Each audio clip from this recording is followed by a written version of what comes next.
it's our responsibility to state our expectations once we do finally select a firm and get into those contract negotiations.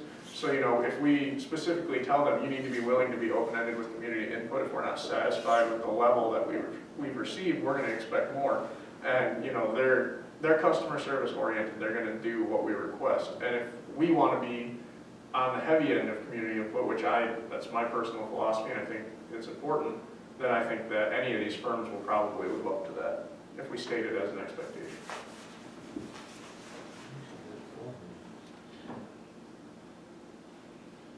Number 6. Oh. 5. So, can we move on to the next one? Who's next in your packet? RJM and Prime New. Oh, so Frida Newhoff, who obviously we've worked with pretty extensively here in Stanton, they elected to submit as well, but they don't have landscape engineering or land planning on staff. So what they did was they partnered with another firm, RJM Design, who they've partnered with before. So one thing I will notice, and I don't want to start off on a negative note with a firm that we have some experience with, but they really didn't make use of the allotments in the RFQ. It's not even that they got it done more succinctly, it's that they didn't really, they didn't show as much partnership, or they didn't show as much completed experience. And I think it may be because of the fact they've partnered on several things, but they may be a little limited. I mean, it's only 11 pages compared with 43, 51. I mean, they really didn't waste too much time. They were quite succinct. And one of those pages is just an introductory letter. So, they list anecdotally some of their joint projects, which there's quite a few. And they, again, focus on small communities. There's also some much bigger than us communities in here. So, Ludington's not that big, it's much bigger than Stanton. Ottawa County is the largest West Michigan county. Grand Rapids, Walker, Standale, Greenville is at least relatively local. Comstock Park. Montague's almost exactly the same size as Stanton, so that's good. So I mean, they did kind of go at it in a different approach. So they do list some references, which I did call on, though we've worked with them before, and they all gave glowing reviews. Another issue that I'd cite here, though, is that they're all much larger entities. So, it took me 4 tries just to get a hold of the Kentwood Planning Director, just to get transferred to the right person. So, RJM Design, they're a pretty well-known firm in the state of Michigan. James Morgan is the principal designer and the owner of the firm, and he would be the one working directly with us. So he's the most experienced landscape architect from the information given, any of them that have applied. They also have another senior landscape architect working on the project team, Craig Newhouse, and he's also extremely experienced and LEED certified, as John pointed out earlier. Frida Newhoff, they spent quite a bit of time talking about their history and then references of their resumes of who's going to be working with us. Jason Washler, he was the planning engineer for the large water and sewer project that we did here. He's excellent to work with. I've worked with him quite a bit in my short time here. He's got a high level of customer service. He's good to work with. Scott Post, I've met once. He's pretty well known in the field as a rails to trails guru, a non-motorized pathway kind of guy. I met him at Frida Newhoff's Grand Rapids office, and he was pretty excited about the project. We talked about it for quite a while. He's got quite a bit of trail connector experience, bike trails, nature trails, things like that. So they do have someone on staff that's at least directly in-house on staff and related to the part of the project when it comes to the architecture. Again, their experience that they're showing me is much larger scale and in much larger communities with, quite frankly, a lot more access to resources than we might have. I do want to point out, even though it is in Grand Rapids, the Veterans Memorial Park Historic Landmark, I've been to this on Fulton, downtown Grand Rapids, and it's an excellent Veterans Memorial, so they do have a good idea of how to properly serve those sorts of ambitions. Speaking to their credit. Also, the South Christian High School athletic facility, it's the last thing on the last page. That's pretty much exactly the design of a baseball complex that we're talking about. So, the central concessions and bathrooms, and then the fields coming out in sort of a spoken wheel pattern. They did do a good job highlighting some of the specific tenets that we want. And they also were very careful to come in here and talk it out with me and try to figure out exactly, what the priority needs to be. That being said, I'm a little disappointed in their statement of qualifications. I don't think they put their best foot forward. I'm not exactly sure why, because I did have extensive conversation with them. So I'd like to open it up to any of your guys' comments about the SOQ. Well, I certainly was impressed with the South Christian High. I mean, that except on a much larger scale is what we're looking at. I mean, it's got, the parking, the concessions, the ball fields, the disc golf course, kind of the nature preserve or tying it in with the trail, that kind of thing. And Mr. Post's expertise in the trail systems, I think that would be helpful as well. My concern is, and hopefully you can answer this question, if they have a collaborative, because obviously we're working with two different firms, are they both legally obligated to fulfill the contract, or is our contract with Preen and Newhoff and then they sub out to the RJM, or how does that work? My understanding is, RJM actually is the one who submitted the SOQ. Okay. With Preen and Newhoff, so maybe the other way around then. Well, I think there's still going to be the project engineers, Preen and Newhoff, they'll be the project managers. My impression is that we would sign a joint contract with both entities. So, I certainly wouldn't want that collaboration to work to our detriment if there are problems down the road. One thing I will say about, I preach collaboration all the time, I'm sure you guys are about tired of me using that word, but, I do have questions about going in on a massive park project on a firm that doesn't have in-house the staff to do that without having to subcontract landscape architecture and that kind of stuff. So I have some questions about that. I also, all of their collaborations for the most part were with much larger communities. So RJM specifically, I don't know if they're used to working in bigger entities, bigger municipalities. We obviously have pretty specific ideas for what we want this park to be and what we want it to represent. Parks like this, in big cities, they're not a keynote attraction. They're a great component, but they're not a keynote attraction, and that's really what we're trying to create here. So I do have concerns with the collaborative approach, the partnership between the two firms. I also have concerns that, I wasn't impressed with the SOQ in general, and it's not just the formatting and stuff, it's the fact that I gave them a lot of latitude, and they didn't necessarily use it. So I'm not exactly sure what that means. It could, and I think that may actually speak to the fact that they're collaborating on even distributing the SOQ. If they're both working together, kind of piecing it together, maybe it didn't turn into one unified piece of work. And I don't want to make assumptions, but that's an easy conclusion to draw based on what was submitted. So. Well, I like the lead certification, the bike facility design experience, the 18-hole golf course experience. But that said, there's no examples of how the budget came under budget. There's absolutely no examples.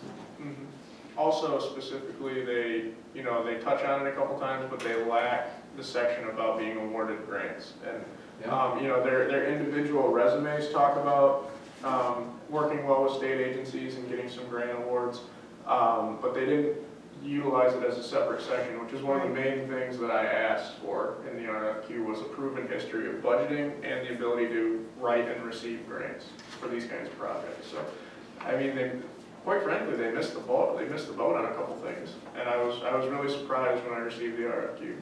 Well, I think that they spoke to the grant issue. It almost looked like it was their examples, but it was the page before the park design and memorials. They listed the Michigan grant projects. Yeah, Michigan grant projects by RJM design selected list, but they didn't really tie it out as a separate. No. And they really are talking about these projects. Right. but, Yeah, they should have pulled it out as the others did, so we're, okay, now we're looking at the grant issue as opposed to these just look like other project examples that they were giving and. and they don't speak to specific granting agencies. I mean, like, working with the city, our team helped secure grant funding of approximately $1.45 million. You know, that's great, but you don't tell me which grants it was, you don't tell me whether they were state, federal, local, you don't tell me if they were community foundation dollars. All those things are game changers, and that's a concern. So the level of detail I'm not happy with, you know, but we do have a working history with Karina Newhoff. I don't know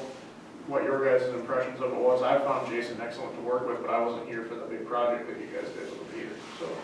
Well, what is here is clear, straightforward, and particularly in the letter, it was like, oh, okay, they're talking with us. You know, they're not giving us a bunch of verbiage, they're personal.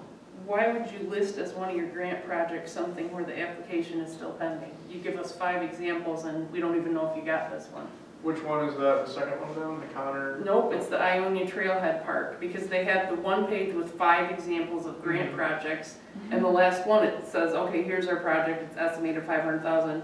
The results of our application for the grant are still pending. Yeah, and You can't even give us one you got? and that's the only one that they specifically say, that's the Right. Michigan Natural Resource Trust Fund Right. application. So it may be that they do know specifically that that's the direction I'm trying to go with grant funding. And if they don't have any experience in that, that might work to our disadvantage. And I can't say that they do or don't, but you know, We don't know. that's fairly telling. Like, We don't know. and that is true. I mean, they were given the opportunity to put their best foot forward and show me what their experience was, show all of us. And I frankly wasn't satisfied with it. Not to say anything against either firm. Karina Newhoff obviously has done a lot of good in this community, but this was a miss on their part. I also noticed that, like, we specifically asked for projects within the last 5 years, and they have, like, one of their projects is from 1997. I noticed that as well. Yeah. Which is what we're, I mean, it is what we're looking for, that, but at the same time, And it's not even really representative of what we're requesting. It's a marina. yeah. I mean, I can see if it was a Veterans Memorial Park with baseball diamonds in it, maybe we'd want to know that they did the premier one in Michigan or something, but. Yeah, and one's really, it's a bridge project, it's a pedestrian bridge. It is a rail trail project, so, and they did receive some grant funding for it, but it doesn't really tie back to the park. And what I think you're seeing here is, you know, RJM's showing specifically their grant projects, but these aren't necessarily projects that were,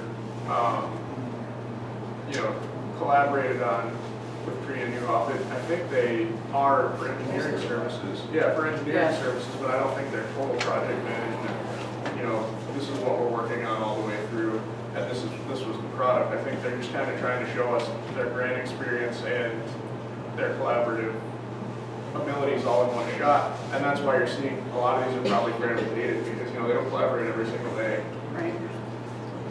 I looked back through after I noticed those, and some of them didn't really list when the projects were, or they might be more than 5 years, so it wasn't like everyone stuck to that either. And Yeah, there was they were all- definitely some deviation. Once you saw the I just 1997 when you looked I back. looked back to see, and some of them were fairly close to the 5-year mark, but then there were others. I remember a couple 2005 ones Yeah. and thinking, that's kind of old. Yeah. You know, regarding Karina Newhoff, if we do go with interviewing all 4, great, but if I had to pick 3, Karina Newhoff would be the outlier based on the work that they've submitted, so. Well, we haven't raked flies and bended raked over the coals yet. Yeah, I know, but I'm just giving my recommendation, which, if we don't have any more questions on Karina Newhoff, we'll go ahead and move on to Fleece and Vandenbrink. So, Fleece and Vandenbrink, they're very active in trying to recruit new projects. I mean, this guy, Dave Johnson, he cold calls here quite often, so, which they take an interesting approach, you know, and it made me doubt their customer service until I met the guy who's actually going to be working with us, and then I felt a lot better.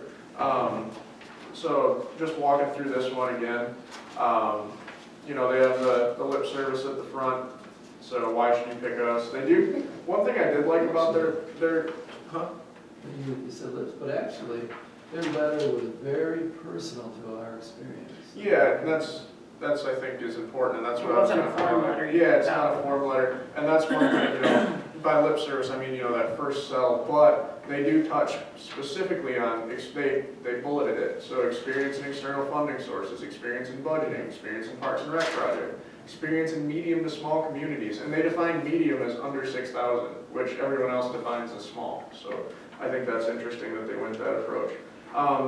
Fee negotiation, I thought that was interesting that they put that in there. They actually are talking a little bit about, you know, how they negotiate those, which is a big question for this body being the first QBS process we're going through. You know, while it is their opening pitch, I do think John's right. I think they really do touch on, particularly in the second page of the letter, they touch on the specific things that we asked for in the RFQ. Still quite a bit of rhetoric in there, but at least they did frame it around what we're looking for. So Expect the introduction letter to be about, we're wonderful and we'll tell you why in the proposal. But these guys took the extra step and said, our experience related to what you're looking for, and good attitude. And that was just in the introduction. I thought they were very attentive to how it came across to me. yeah, I think that's fair. I think that's fair to say. So, you know, they do the corporate profile, they all kind of do that. They've all been around for quite a while. This is actually a newer firm, which is interesting because they're fairly large, well, fairly medium-sized, which all of them that we talked to pretty much are. But, you know, 1993, when it comes to engineering companies, that's not very old. So I thought that was kind of interesting. So the other thing that I want to point out regarding Fleece Van Brake's project management aspect is that Rick Stout is who I met.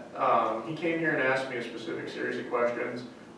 He had me actually fill out a worksheet of what I felt the city's expectations were. I thought he really went the extra mile to put together a personalized statement of qualifications beyond what was asked of him. So I thought that was cool that he took that initiative. He did it in a you know, not in a conniving way, not I want to get my leg up on the competition way, but in a sincere, you know, it was obvious that he wanted to do a good job, and if he's going to get the job, he wanted to do it right. I also point out he would be our main point of contact and project manager, and he's a landscape architect, which is very unusual. Typically, it'll be a civil engineer of some kind. So I think that's an interesting way that they go. You know, they're putting forth the main focus of the project, which it's a part. I mean, the architecture and the design and layout is a really the main component to this kind of project. So I think that's kind of cool. I don't know how good it's going to work, but I think it's kind of cool. All the other ones, you know, they're more the guys that figure out the grading and the sewer and water needs, things like that. And there's still one of those in here. So you've got Don DeVries, the municipal group manager. He would be the one that's kind of going over that with us. You know, making sure that we're within those project engineers, the civil engineering side of things. But you'll notice too, they both have quite a bit of experience with trail connections, Veterans Memorial Park specifically, more rural areas, Bullet Lake Township Park.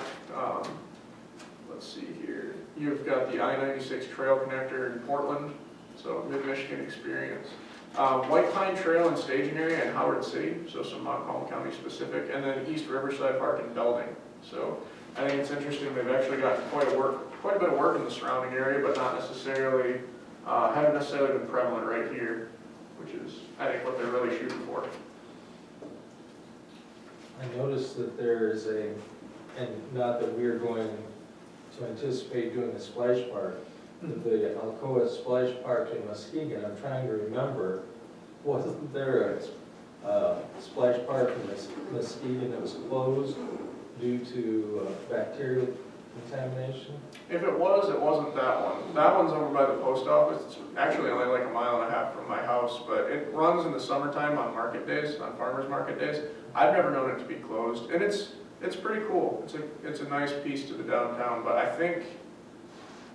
I know at Michigan's Adventure at the theme park out that way, they had their water park. Part of it was closed to the yeah, that was like their wave pool, which is like a huge wave pool. Okay. But I don't think there's another splash pad park in the Muskegon area that I know of. So, but no, that Alcoa Splash Park's actually pretty cool. It's right, it gets really hot. There's no shade. So, yeah, and it's interesting because it also really shows good use of space and good mixed use because it also serves as an amphitheater when it's not running, so it's kind of neat. I thought this was interesting too. The last guy in the references, Harry Wieringa, he's another landscape architect. So I thought it was interesting not only that they have 2 landscape architects on their project team, but he's pretty much, I'm wondering if it's not because he's almost exclusively experienced in small communities. So Leelanau County, very small. The village of Shelby is almost the exact same size as Stanton. Newaygo County is rural counties. Then again, that splash park. So I mean, quite a bit of rural experience, small community experience. And then this guy, Rick Thorne, looks like he's probably going to be our, our hard numbers guy, the one who figures out our sewer needs, our electrical needs, that kind of stuff. Does a lot of trail enhancements as well. And I thought that was interesting as a project engineer. But so I mean, they've got the full complement in their project team. I will say that they've brought a lot of diversity to the project team. I thought that was interesting. The next page is, I think, the most important page to their SOQ is they listed their recreation grant experience. So specifically with MDNR recreation grants, which we're hoping to get a big award from them. And a lot of these awards that they're showing, again, they didn't show whether or not it was acquisition or development, but I'm seeing some big 6-figure numbers here, which the maximum development grant is 300. So any of them over that you can tell are acquisition grants, but a lot of these I think are development grants, which is great. That's great to see. I appreciated having this list all the way there. Yep, and some pictures that are telling of the quality of work, and those are important. Obviously, they're meant to kind of add some production value, but they are important. I mean, if we find people that are really good at getting those grants and doing a bad job with them, they're not really going to get us too far. So, I did call on some of their references, and these are some that I have some actually have some experience with some of these guys in the West Michigan area. Dave Keefe, he recommended them highly, and that's actually my mom's community, Muskegon Charter Township. Talked to Mike Scott a little bit about him, and he said he had a good experience. So, yeah, I think the references were all good. Obviously, I don't know that they would put them if they were going to give a bad reference, but. But at the same time, one of the others had 3, 4 references, and that was it. Mm-hmm. These guys have a ton. Yeah. And they also brought a bigger project team too, so the bigger the project team, the more references you can probably include, which is, not a bad thing. Was it a bigger team? There's only 4 on this. No, that's true. I guess I was thinking from the Preta Newhoff one, I believe only has 3, 2 or 4. Do they? Maybe I'm mistaken. Okay, well, then they just have a lot more references, which is, again, not a bad thing. Do you have any idea what they did in Hubbardston? It wasn't listed out as a project, but it's listed in the last list. The last list, and have we gone over it yet, or is it further down in the? The Parks plan, Parks and Rec plan, Oh, okay.